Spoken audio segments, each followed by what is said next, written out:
So what I'm going to do for the next 2 questions that I have, I'm actually going to give you a choice because these clustered together. We had a cluster of questions that had to do with the fact that we're in the midst of Silicon Valley, where there's lots of modernity all around us. So we had a question about citywide internet, about autonomous vehicles, and about 4G cell phone towers getting put up around town. So if you'd care to comment just on how we are experiencing a way to live within all the Silicon Valley transformations with autonomous vehicles, internet, or cell phone towers.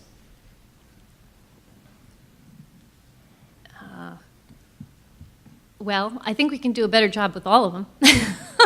We're in the middle of Silicon Valley, and the one thing I always say is, geez, my phone does not work very well here.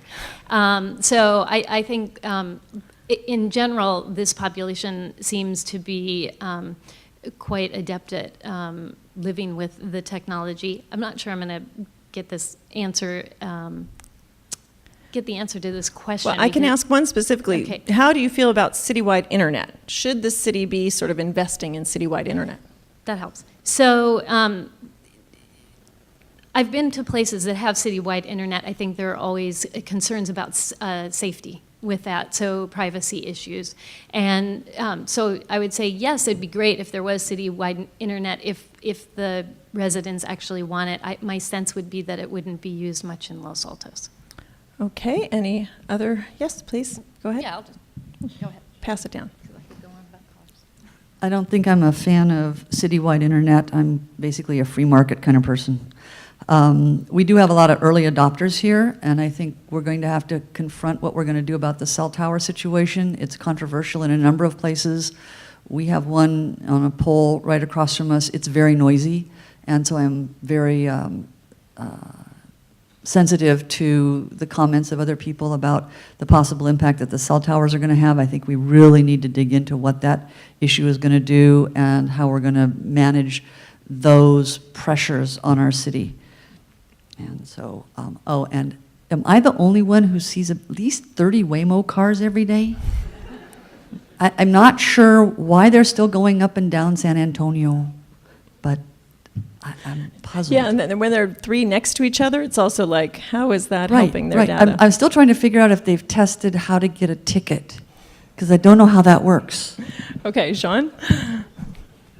I agree that citywide internet is not, I don't think it's a project for the city. I think we all can pay for private internet. There's no part of the city that's not served by commercial internet providers. If I would provide anything, it would be healthcare, not internet. Yeah, I don't have a lot to add. I would say not interested in, I mean, it depends on the community and what the community wants, but if the cell towers are noisy or ugly to get a slight upgrade, I would rather stick with the aesthetics of our beautiful community. I've heard Google Fiber is pretty cool, and that gets buried underground, so that might be something if we can work with Google on. And I guess that's it. Thank you. So I agree with what has already been said about citywide internet. I don't think it's necessary for our community, and I agree with Teresa. I've heard a lot of concerns when you have that kind of internet service. On the autonomous cars, so I work at HP, and our tagline is, keep reinventing. And so I love technology, and I see the Waymo cars as well. And with new technology, they're always trying to work out the kinks. And I think, we're not there yet. And so when we see the Waymo cars, what I think of is they're doing research, they're doing data, and they're trying to improve their technology. So I get excited about it, so do my kids, especially when they realize, it's a self-driving car that's next to us. But with Waymo and other autonomous cars, just going back to safety, I know that's one of the priorities that they're working on and they're looking at, because that's a big concern. So living in Silicon Valley, working at a high-tech company, I love creative, innovative solutions, and that's actually something I would bring to council if I'm elected. And so I'm excited about it, but I do think we have a far way to go and figure out the impact on our community as we move forward with these self-driving vehicles. Okay, thank you.